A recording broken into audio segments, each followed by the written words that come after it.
Here's a kitty in a basket. Please enjoy the video. What do people learn too late? Learning when to say no.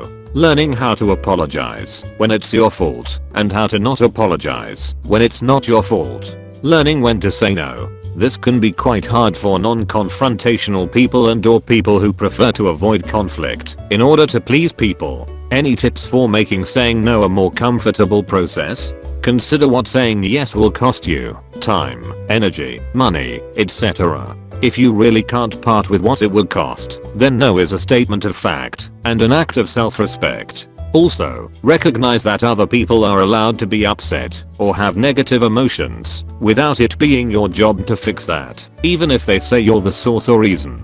Obviously, if you've hurt someone with your words or actions, you should apologize. But if someone's mad at you for not doing them a favor, too bad. You're probably not their only option and they'll just have to learn to solve their own problems. We are each responsible for our own happiness. We can choose to add to the happiness of others, but it's nobody's job to ensure someone else's happiness.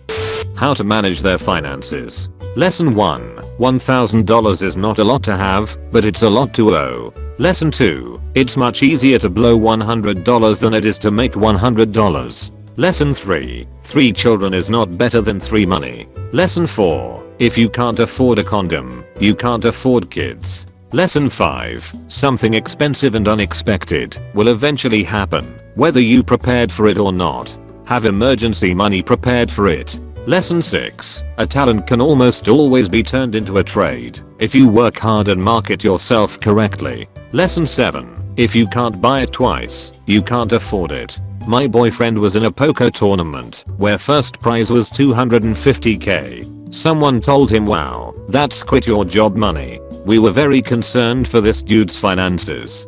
Friend of mine inherited $400k from a relative.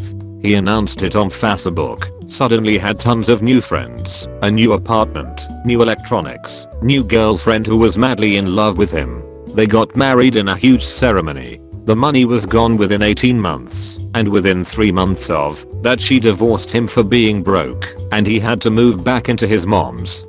What not to share on the internet? I'm so grateful that my party years of 13 to 23 occurred in a pre-camera phone era. What should I not share? I'm not sure, but I have heard that it's always a good thing to share credit card numbers, expiry dates, security numbers and so on. That you might be wrong sometimes. Some never learn.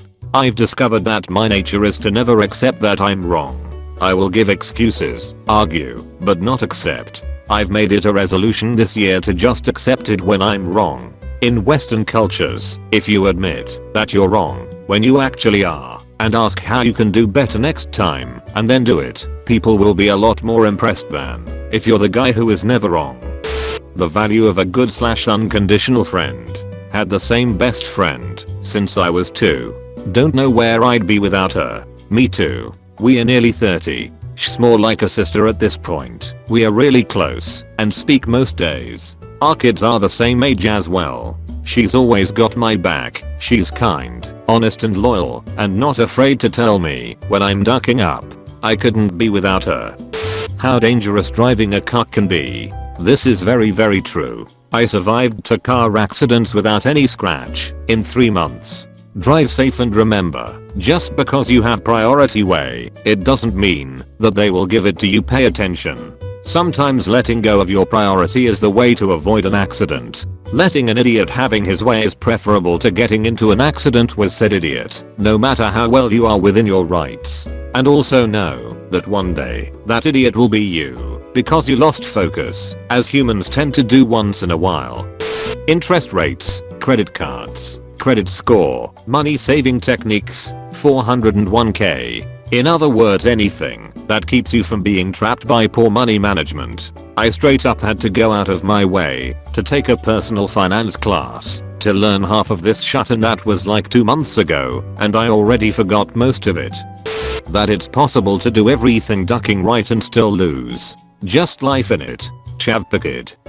How to communicate. I whipped out PP. Is this how to obtain GF? If the cops aren't there by now, possibly. If she laughs, you're okay. Not communicating with my wife almost destroyed my marriage. I'm finally learning to tell my wife how I feel.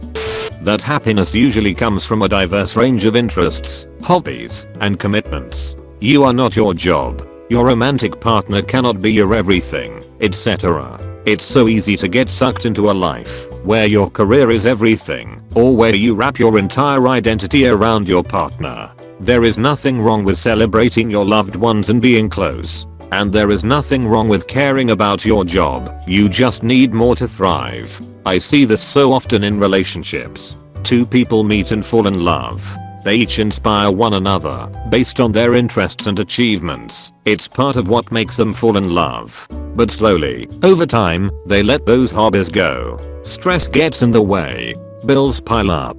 And then one day they find themselves wondering why they ever loved this person in the first place. Instead of being sexy and interesting, they are just part of a routine.